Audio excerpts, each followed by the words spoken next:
Welcome to the Design Patent Examiner Information Session. My name is Artie Berdichevsky. I am the Technology Center Operations Manager for the Design Technology Center here at the USPTO. I'm going to be leading today's webinar. It is a 1-hour information session, and we're going to tell you everything that you need to know about what it is to be a design patent examiner, what the qualifications are, how this role supports the mission here at the USPTO, and why employees consider USPTO one of the best places to work. So I'm going to jump right in. I am joined by 4 more members from the design team. We have Garth Rademacher. He's a supervisory design patent examiner and a design practice specialist. Carrie Robinson. He is one of our current design patent examiners. And then Barbara Fox and Liliana Beckich, who are both supervisory design patent examiners. I would also like to introduce Belia Dupas. She is our HR specialist, human resources. She will be answering questions that are specific to the hiring process. After we go through this presentation, we will be discussing the roles that we're looking to fill and the qualifications, and as well as how to apply and where the job announcement is. So I'm going to pass the presentation to my colleague, Garth. Hello, everyone. My name is Garth Rademacher, and as Artie just mentioned, I'm a supervisor here at the U.S. Patent and Trademark Office. A little bit about us to start. Let me see here. This is our group, or I guess I should say this was our group. This was our group back in about 2017, I believe. And in this picture, there are about 200 or so of us. Currently, we actually have over 325 examiners, I believe. So we are expanding rapidly. I joined the USPTO back in 2005. And when I joined, there were about 70 of us total, including managers. So we've doubled since then, and then doubled again, and it's been a kind of wild ride. COVID actually sort of helped us out a little bit because lots of people were at home designing things, filing for patents on their inventions. And you will be, if you join us, you'll be part of this new sort of next wave of growth. I wouldn't be surprised if there were 500 of us in a couple of years. Our mission at the USPTO is to foster innovation, competitiveness, and economic growth, which is a very lofty, big thing. It's our entire agency's goal, so that's not that will not be all put upon your shoulders. But as a design examiner, you would be examining patent applications and helping people obtain patents and serving a public good. One of the things I love about the U.S. Patent and Trademark Office is that when you start with us, everyone is on equal footing, unless maybe somebody had been a patent attorney prior to coming to us. When I started, I got out of college and I was a web designer and a web developer for a number of years back when that was a thing. And I decided I needed a career change, and I came here, and I was about 6 years out of college, I think. And on my first day, we have a training class that you guys would go through. It's about 6 weeks. On my first day, sitting to my left was someone who literally just a week or two before this starting this job had graduated college. And then to my right was a woman who was on her 3rd career. And we were all sitting there completely as equals, having no idea what was about to happen to us. And learned a lot about the job in training, and it's a fantastic job. And I will tell you that if when I meet people, at parties or my kids' school, everyone is fascinated about patents, and it's always a great conversation. We are, the agency as a whole covers, 3 kinds of patents: utility patents, design patents, and plant patents. Plants are very weird, which I won't really talk about. Utility is sort of the big dog. They cover, we're about 2% of our agency, so they cover by and large most of everything. Design, and those examiners are almost all engineers of some sort. Our group, we do designs, and almost everyone in our group has a design background or an art background. I will tell you, it's wonderful to work with people who have creative temperaments. It is a very fun place to work. I like to compare it to working in the toy department. Everybody wants to work in the toy department. It's still work, but it's a lot of fun, and it's much more fun than every other department out there. And I will say, this took me a little bit of time to figure out. I think when I started, I really had, as you might, I had really no idea what I was getting into. But I figured out eventually, it really is, it's wonderful to help people. It's wonderful to help people obtain a patent. I think that, our office can be portrayed sometimes as trying to deny people patent rights, that sort of thing. And usually I would say, I'm sure not everyone, but by and large, most of our agency, everyone is here to help people get patent rights when they can. And that feels really good. A little bit about the way our group is structured. As I mentioned, there are about 350 of us now. We're organized into 19 art units currently. And that's just small groups of about 15 examiners and a supervisor. And they are all there to help you. Your supervisor, other supervisors, I mean, every examiner wants to help everyone. One of the great things about our job is that it's non-competitive, and you're working on your own. It's very you can go all day without talking to anybody, but the entire group of us is here to help you if you have questions about things. We all work together and collaborate and try to make sure everyone is doing their best, doing the job the best they can. So many jobs are portrayed on television now as, you're expected to know what you're doing when you show up. And if you can't keep up, then you're going to get fired. And this job is completely not like that. Everyone is invested in your success if you become a patent examiner. As an examiner, what you would do, we get applications from the public or from companies, and you would look over the applications, review them for formal requirements. We have a big book of rules. Review the laws, and ideally grant the patent. What we like to do is grant patents. That's why we're here. And sometimes the applications are not quite in condition for that, and we have to communicate with the applicant and tell them what's going on with it. Sometimes we also do once you've reviewed the application for formal requirements, you would do a search and see what's out there. See if you can see, did this person actually invent this? Had it been invented before? So your job is sort of one part detective, going out and finding out and seeing, can I find this thing? And one part judge, where you look things over and say, can I allow this? And then at the end of the day, you make a real world decision about that patent application, either allowing it or rejecting it, and ideally doing the right thing. Again, that sounds like a lot. That sounds like, I know my first day out of the training academy, I was very nervous about what am I going to do with these applications, and now all of a sudden I'm the one making the decisions being put into my hands. You will work with what we call them primary examiners. They're examiners who've worked with the office for at least 5.5 or 6 years, and they've shown us that they can make decisions and sign their own work. And they would work with you on a basically daily basis, helping train you, reviewing your work, helping you learn the job. And when I say it takes 6 years to become a primary examiner, that's not just some artificial pacing to it. It takes that long to learn the job in and out. And even then, I've been with the agency now for, I think, 18 or 19 years. I've been a supervisor for almost 10 years, and I still learn new things almost every day.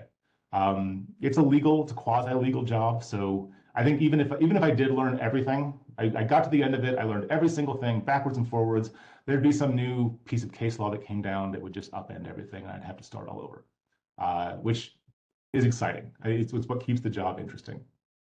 We're going to touch on each of these things later on, get more into depth about them, but just very briefly, it's a federal government job. It has great benefits. It has, for coming from an artistic background, it has an amazing salary.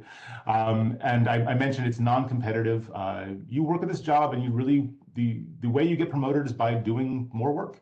And you can prove to us that you can do more work during a quarter or a fiscal year, and we promote you. And it's non-competitive up to GS-14, which I will tell you for a federal agency is astounding. Other people I know who work in federal agencies, once they get to a GS-12 level, they have to wait for someone to retire before they can get promoted again.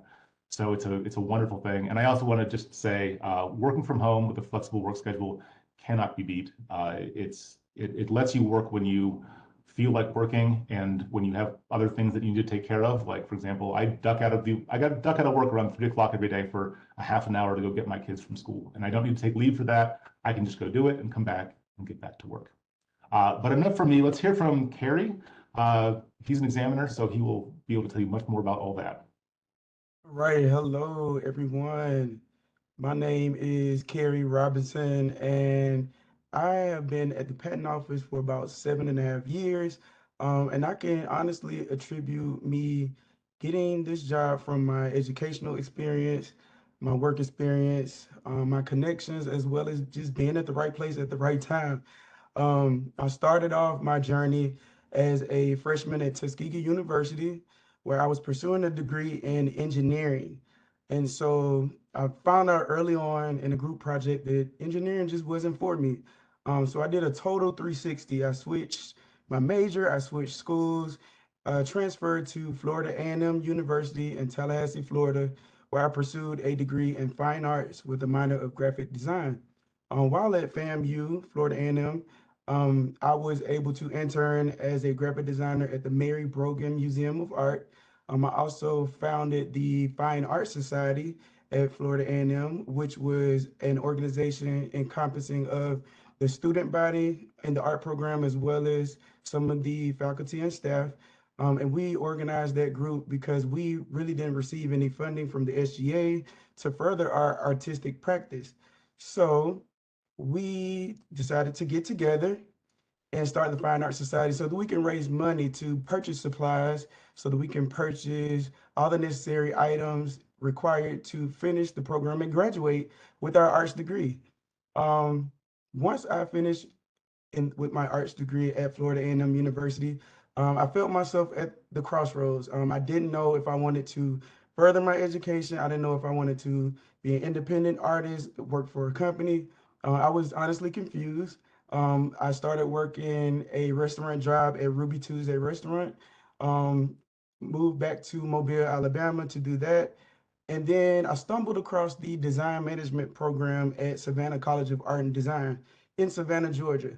So while in that program, they pretty much taught me how to think like a designer as well as think like a business person. So commercializing the art and learning all the different logistics, how to market yourself, how to brand yourself. I worked in several multidisciplinary teams with some of the world's remarkable artists and designers that are my friends to this day. And so that program was amazing. I learned all the necessary tools I needed to get back into the world and look for a job. At least I thought that was the case. Then I found myself at the crossroads once again. Um, but I had some friends who were already living in the Washington, D.C. area. So I just took a leap of faith. I decided to move after graduate school, position myself here in Washington, D.C., and I worked at Ruby Tuesday, transferred my Ruby Tuesday job while also working at an apartment complex. I did that about a year and a half to 2 years. I would work both jobs, get off work, and apply for jobs, which is a job itself. And I came across this position at the USPTO. I thought it was interesting. I applied one time because I didn't have the knowledge necessary to understand what patent examination was. I unfortunately didn't get the job that first time around, but because I was so intrigued, I decided to dive deeper. I was like, okay, this job sounds like it's for me. Let me learn a little bit more about what the job entailed to see if I could get in. And so, working at the apartment complex, I happened to meet a resident who worked currently in the design department at the USPTO. We exchanged communication. She told me a little bit more about the job, helped to reinforce my understanding. And so she encouraged me to apply again. I applied again, and that particular time was a cakewalk. I learned everything about what it is to be an examiner. I went through the training academy program, and now here I am today, a primary examiner. I trained 3 junior examiners. I didn't see training on my roster. It was something that I didn't want to do. However, I felt like at being here so long, I thought it would be important to reinforce the knowledge that I was able to gain as an examiner and impart that wisdom to other examiners just so that they can do a better job. So now I love training. I've also had opportunities to work in other areas within the patent office. I was able to serve as a CFC key worker. I was also able to lead art hangouts. And so with my background being in art, we would do a midday lunch paint session virtually where I would guide my fellow examiners and colleagues on how to paint a painting from beginning to end. So that's been fulfilling. I've also assisted with the classification. So that's assigning different inventions into different areas of art so that the examiners can work on those cases, and also assist with new examiner interviews. The cool thing about being an examiner is that I was able to be a part of the beginning of the GUI and Icon group. GUI is graphical user interface.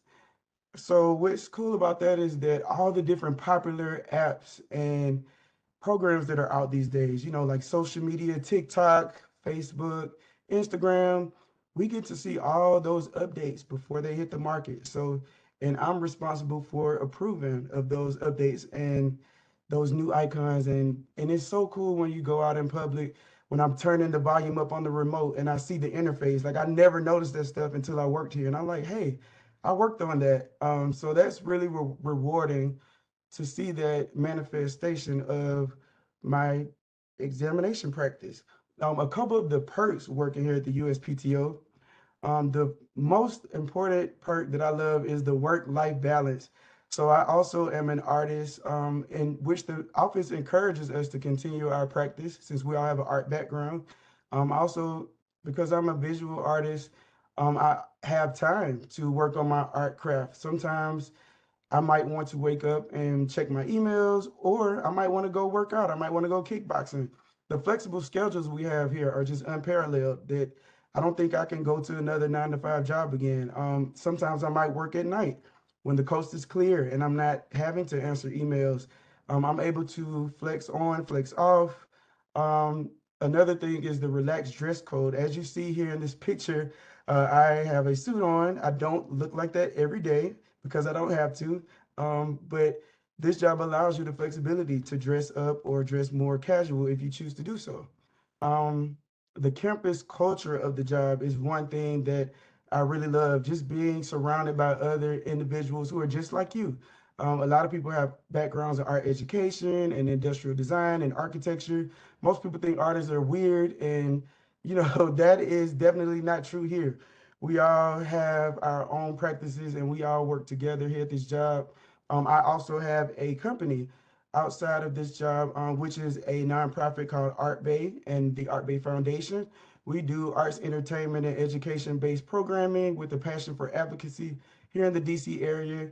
So being able to flex at this job allows me the opportunity to work outside and do murals and do exhibits and to continue to feel in my passion, and which gives me balance, right? Another thing is just the fact that I'm responsible for the world's next inventions, the fact that I'm doing a public service, especially when COVID hit, there were a lot of filings when a lot of people in government agencies may have gotten laid off or lose jobs. We remained and we hired more because the filings went up. A lot of people decided to create new inventions that were COVID friendly and things of that nature. So these are all the different reasons why I am still here to this day and why I am never going to leave because I really, really love this job. And so I'm going to pass it over to my colleague, Lily, who is a supervisory design examiner, who's going to give you a little bit more about life at the USPTO. Thank you, Carrie. So, yes, hi, my name is Liliana Beckich. I am a supervisory patent examiner in design, and I will be telling you about life at the USPTO. So, the USPTO offers an award-winning telework program. Examiners may work either on campus or from an alternate work site. However, many of our examiners opt to telework full-time. Telework is now available from all states and Puerto Rico. I've been a full-time teleworker since 2017. This combined with our flexible schedules provides for a great work-life balance, just as Carrie had mentioned. So the flexibility of our schedules allows you to more easily balance work, home life, self-care, and other endeavors. Additionally, examiners may have 2 alternate work sites. So what this means is while that first work site may be your primary residence, the second may be something like your summer home. So we do offer a competitive salary, and design patent examiners start as a GS7. and are paid according to a special pay table that is higher than the regular GS pay scale. It takes examiners a few years to advance through to GS9, GS11, and GS12 levels. And there's an internal review process in order to achieve GS13 and 14 levels. For a GS13, there is a partial signatory review program, and for GS14, there is a full signatory review program. Currently, we offer 7 bonuses that are available throughout the year for non-probationary examiners who produce excellent quality and high volumes of work. So when I was an examiner, I always found these bonuses to be great motivators to do better and to do more. That was definitely a driving factor for me, was to always excel and exceed. So additionally, examiners may also earn overtime and compensatory time.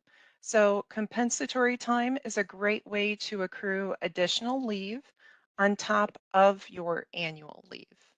So this graph illustrates the design examiner pay scale for the current fiscal year and the corresponding GS levels. So notice the time in which the GS levels may be earned. I would like to mention that during the first year as a design examiner, there is an opportunity to earn an accelerated promotion to a GS9 as early as 13 biweeks from your EOD date. This is the only accelerated promotion available for design examiners. You also have the potential to earn 6 figures in 3 to 4 years. So as Garth had mentioned regarding the pay, a lot of us are coming from these art backgrounds. I came from a fine art background and also in academia. I was definitely able to achieve, um, you know, uh, a certain level of financial stability at a much quicker pace than would have been available at other positions. So next, I would like to go over into training. So like Garth had mentioned, there is no experience in patent law required to join the USPTO. We are coming from these creative backgrounds to this position. So new design examiners receive comprehensive training which includes 6 weeks of classroom-based learning in the PTA, which is the Patent Training Academy. Currently, all training in the PTA is virtual. Shortly, you will be meeting a friend and colleague, Barbara Fox, who is heavily involved in the PTA.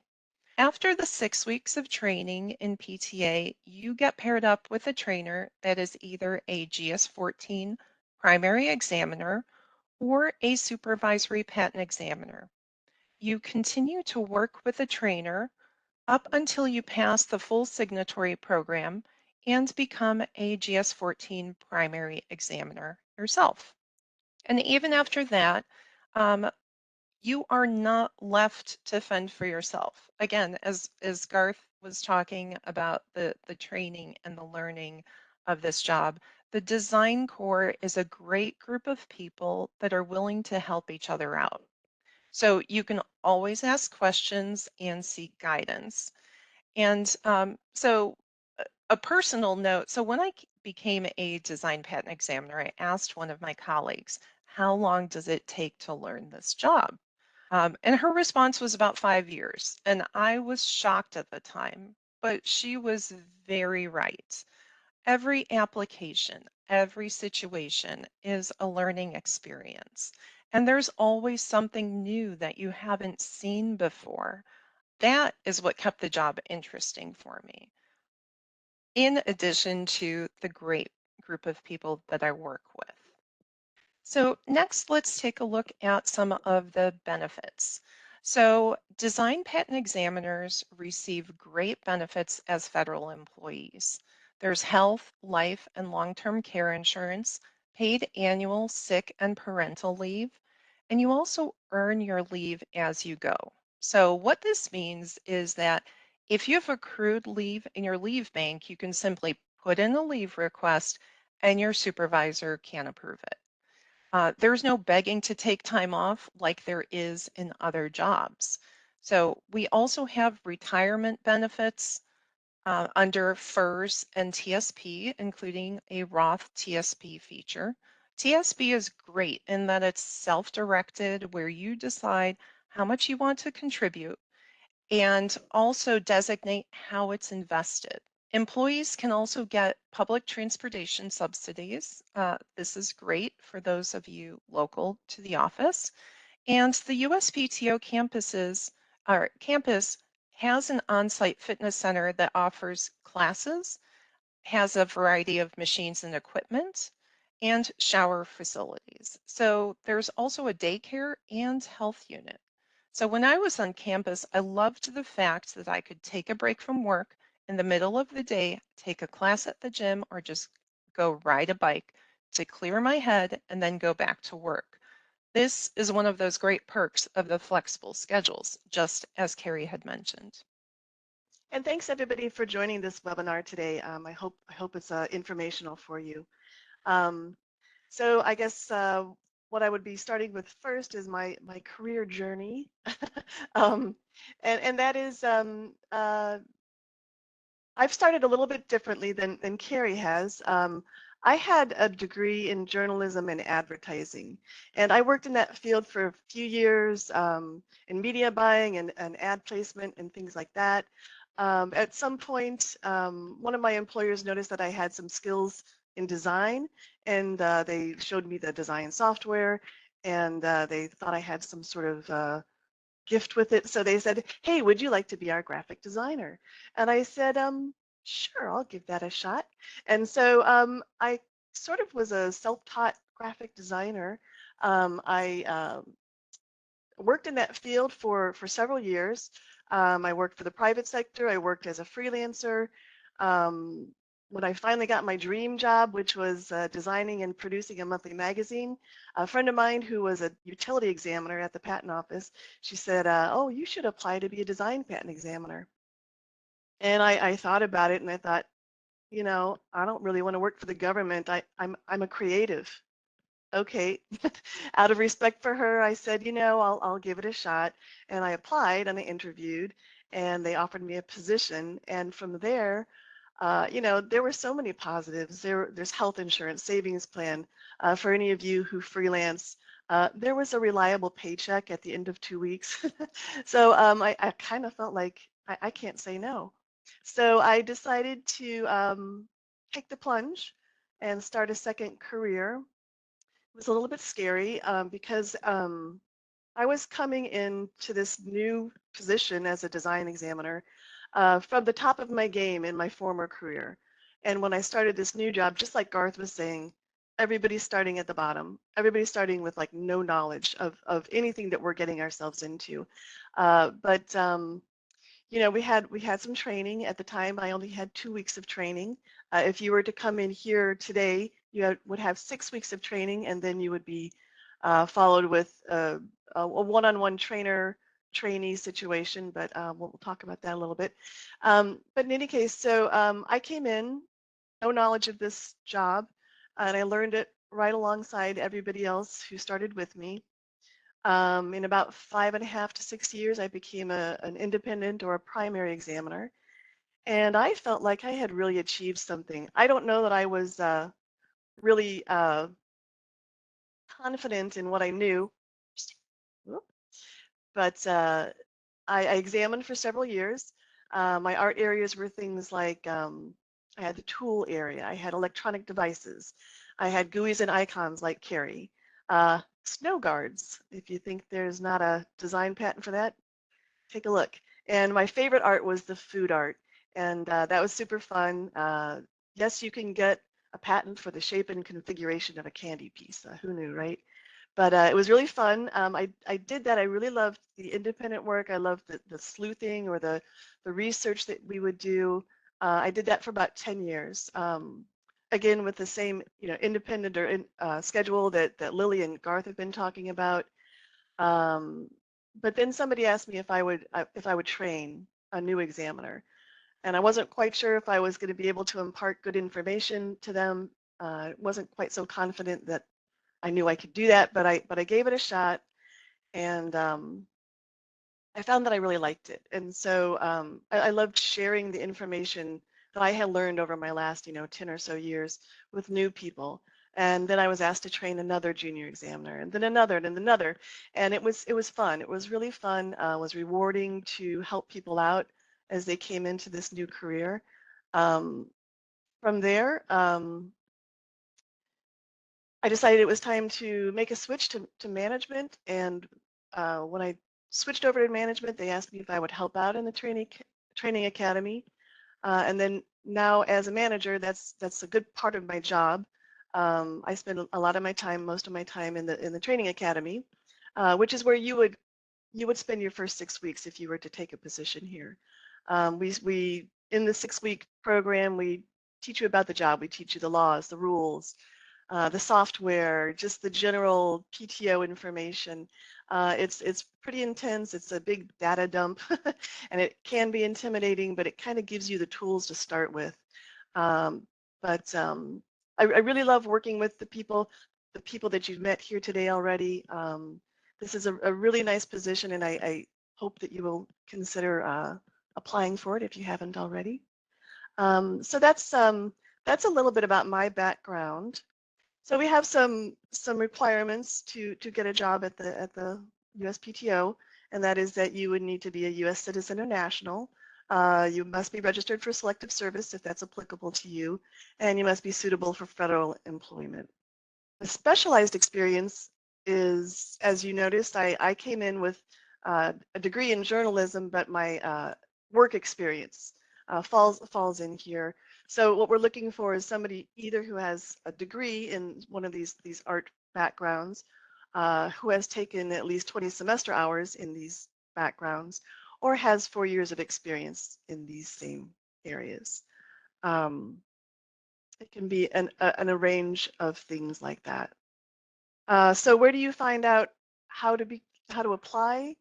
You'll go to usajobs.gov, and when you get to that site, look for do a search for USPTO, and then you can put in design patent, and that'll take you to the page that will tell you all about the design examiner position. The documents that will be required of you, so just kind of have this in your mind. You'll need a resume, you'll need transcripts from your education. You can supply a cover letter and tell a little bit more about yourself. And then there's also this questionnaire that you can go to that will tell you how to apply. The application process seems like it takes a long time, and I guess it kind of does. We go through several steps, and we offer everybody the same opportunities. So once the vacancy closes and you have applied, it'll take a couple weeks, 1 to 3 weeks, for our human resources department to figure out who's qualified. Once they figure that out, in the following week, they will supply design area with the list of eligible candidates. Once we get those, we start reviewing the applications, and we schedule and we do the interviews, and that can take a couple weeks as well. Once the design side determines who we would like to come join us, we supply those back to human resources, who then makes the formal offers. So it can take several weeks. I don't know that it always takes 12 full weeks, but I wouldn't be surprised if it did. We have a cutoff date for applying for this position in just a week or so, on the 17th of April. And then the final one is on June 7th. So if you're interested, make sure to give yourself enough time to fill out the online application. It is a little bit time consuming, so give yourself enough time to go through that by these dates. Thank you, Barb. And thank you everyone for participating in the poll questions and for putting your questions into the chat. So we are going to jump right into the Q&A now. Before we jump into the Q&A, I'm going to go ahead and actually if you are ready to apply, go ahead and put the link for everyone to get right to that. And I'm going to start with this first question. I will address this to Garth. Garth, would telework be a starting position or something you work towards? Sure. So you will start full-time telework. If you want to come into the office, you can in the beginning, but most examiners we hire now go through training. We all meet collaboratively online and do the training that way. And you can never come anywhere near the physical office if you don't want to from day one. All right, thank you. All right, Carrie, next question is for you.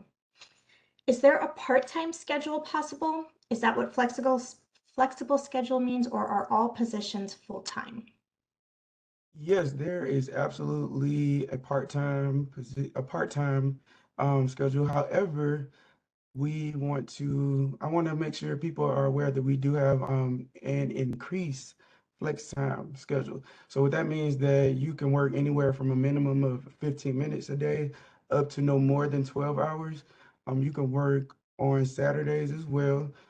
I believe you can start as early as 5:30 in the morning up until 10 p.m. at night. So there's maximum flexibilities and potential to get your work done without being on part-time. But we do have part-time available and the increased flex time schedule.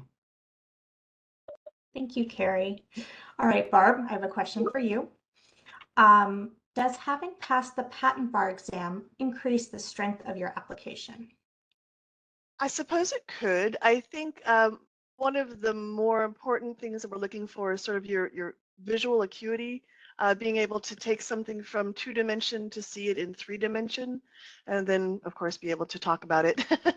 But that, your law degree could definitely help you discuss some of these things. But like Garth was saying earlier, there's no requirement to have any kind of law background or anything in order to be successful at this job. Thanks, Barb. I have a quick question for you, Lily. Will the computer equipment and all your telework supplies be supplied to you? Yes, so all of that equipment does get sent to your home. So you would receive all of that prior to your EOD date. So prior to that first day of work, you receive all of that. And then you would be meeting Barbara Fox virtually in Academy, and you would go through the process that very first day of setting up your equipment and getting connected to the VPN. Okay, I have a question for Belia.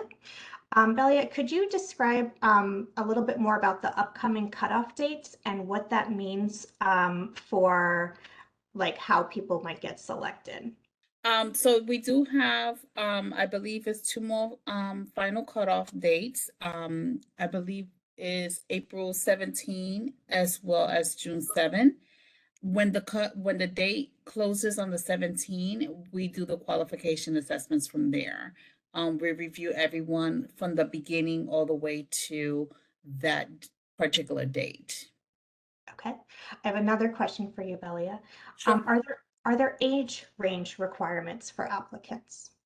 No, there is no age requirement for the design position. Okay. We have quite a few questions about the qualifications with regard to degrees and what kind of degrees. So I'm going to go back to that slide. And Billy, could you also walk us through would like a film degree qualify? Would if we have a BS that's a different name, but it relates to graphic design and arts, if you have a certain number of, how much experience do you need? Maybe you can walk us through these 3 sort of sets of qualifications. Sure. So the first way to qualify it is if you have a bachelor's degree or a bachelor's science in certain areas like industrial designs, product designs, architecture, applied arts, graphic design, fine and studio art, or any other related courses. If you have at least 20 semester hours in those semester hours, then those will qualify, as well as architecture. Another way that you can't qualify is if you have 4 years of experience, specialized experience, meaning experience towards design. But you can also qualify with your degree if you do have 20 semester hours only, and then you have experience. We can combine those two together, in which could allow you to qualify for the design position as well. So there's actually 3 ways of qualifying. Thank you, Belia. All right, I have a question for Garth. Garth, do you get to pick the areas that you examine? I have experience in packaging design. Would I get to be in that section? Sure. So you don't get to pick the area you work in, and we get applications designed for everything. So we don't have experts in battleships, for example, but we do try to pair you with something you may be familiar with. I will tell you from experience, when I started, it was just you got what you got with no consideration about what you knew anything about. And I will tell you that you fall in love with the art that you work in. And even when you're handed it the first day and you say, I can't believe I got this, why did they get that and I got this? In 2 years, if I told you I was taking it away, you'd be furious. All right, another question for you, Garth. Besides novelty, what ideas or questions must be addressed to determine whether an idea is patentable? Okay, sure. Right, we do a search to figure out if the design is out there or obvious in view of whatever's already out there. The bulk of what we do, I think, in terms of rejections, for most arts anyway, is we go over the drawings and see if we can understand the design in one exact way. Do I understand every feature of it? Is anything inconsistent or indefinite? And after that review of the drawings, that's most of the time, if a rejection is given, it's because we can't understand the design one exact way. Okay, thank you. I'm going to just quickly move the slide to the end so that everyone has a chance to see this QR code if they need to take a quick snapshot. And I'll continue answering questions. There was one, how many positions do we anticipate filling? I will go ahead and answer that one. We are continuously looking at the filings, and that's actually what drives the number of people that we will be bringing on. So we don't have a set number. But we are definitely looking for quite a few people because our filings, like Carrie mentioned, went up during the pandemic. So we do have quite a few slots to fill, but we don't have a set number. We have a question about the transcript submitted. Can it be an unofficial transcript? So I'll pass that to Belia. When applying for the position, you can submit your unofficial transcript, but when you are getting ready to onboard with USPTO, your transcript will have to be requested by the school, and they have to submit to us the official transcripts. There is a question regarding if you have a question about Schedule A, since the job is accepting individuals with disability. And yes, there is a mailbox that you can address your questions to, and we'll go ahead and drop that one in the chat. It is disabilityhiring@uspto.gov. There is a question about submitting your portfolio. I'll pass that one to Garth. Oh, sure. I wasn't expecting to be called on. Yeah, so no, there's no requirement to submit a portfolio. And I think we should be clear. When you start working with us, it's no longer a creative job. We're not making the drawings. We're not designing the designs. We're taking what the applicants have submitted and we're reviewing it for compliance. Do we understand it? That sort of thing. So we're taking a step back from creative roles and going forward with helping other people with their creative endeavors. Thanks, Garth. Another question for Belia. This is back about the requirements. Is experience and training in Bluebeam and plan reading taken into account in lieu of coursework? I'm sorry, can you repeat that question again? Sure. Is experience and training in Bluebeam and plan reading taken into account in lieu of coursework? And I can quickly speak to that too. Yes, any experience that you have in the field of the areas that we had mentioned, all those experience areas can count towards the basic qualifications for this job. So as long as they are work experience in that area. A question for you, Belia. The school I went to closed down. How can I still show my transcripts?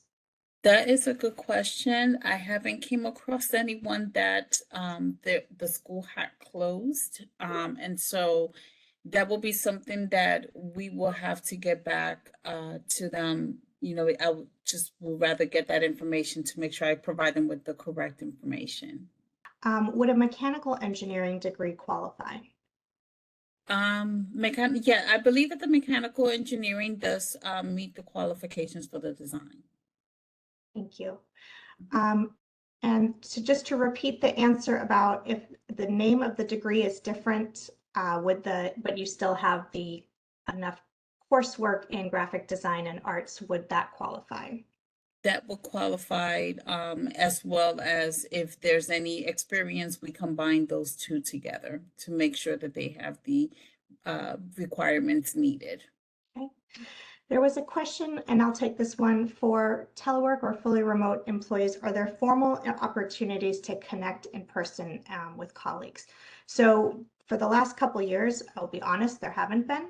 But as the office is opening back up, we have started to plan in-person events again. We have started to bring back examiners to meet each other in person and have those opportunities to connect. So they are just starting back up.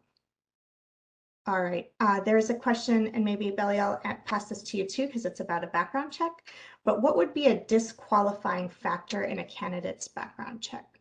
That will be something that suitability will determine once the Declaration of Federal Employment, known as the OF-306, is submitted over to us. If they answered yes to one of the questions, it will be sent out to suitability, and they will be the one to make the determination whether they will be approved for hire or not. Thank you. A question, I'll pass this to Barb. If hired after the first training, how soon would you be matched with a mentor or a trainer after you finish your initial training? So that actually happens right away. So you have your 6-week period with your class. Week 7, Monday morning, you're already paired with someone, and you'll start working with them. You'll work with them pretty much one-on-one for, it can be up to 5 years. You may have several trainers within that time, but there's going to be somebody working with you one-on-one until you are a primary examiner. And like Garth and Lily were saying before, that usually takes about a minimum of 5.5 years. But you'll be paired with one person or at least a couple throughout your first 5 years on week 7. Thanks, Barb. And I will take one last question. I'll pass it to you, Lily. Would this be an average 8-hour job? What if you have kids with mostly afternoon activities? Okay, so while everyone is on the IFP schedule, so we do have some flexibility in general with our workday and work schedules, we work on a biweekly system. So you are expected to clock 80 hours of work every bi-week. So that's in a 2-week time frame. You can work Mondays through Saturdays, and there are designated hours in which you can accumulate your work hours. Now, we do oftentimes have mandatory meetings either within your art units or within our TC, and also mandatory trainings, which may happen in the afternoons or mornings. It's during that typical those business hours between 8 and 5 Eastern time. So while you do have some flexibility to maybe just do work 6 hours one day and make up, let's do 10 hours the next day to kind of make those hours up. There are times where you will be required to be working with everyone else. And also just something to keep in mind, as you are paired up with a trainer, you want to make sure that you are working at least similar hours to your trainer so you can ask someone questions. Thanks, Lily. And I will quickly just answer 2 more questions I saw that we might have missed. How much time do the examiners responsible for design patents have to review applications? It depends on how senior you are. So as you come in, we give you a lot more time. As you get more experience and you are more comfortable with your art and you get promoted, you get more money, but you get less time to review those applications. And then one last question, do most of the qualifications and keywords need to match your resume? They don't need to match identically, but what we're looking for is that your resume supports the qualifications that we're looking for. So these were really great questions. Thank you everyone for attending today. We've had a great time sharing our experience with you, and hopefully you were able to learn a little more about the design patent examiner position. And thank you so much.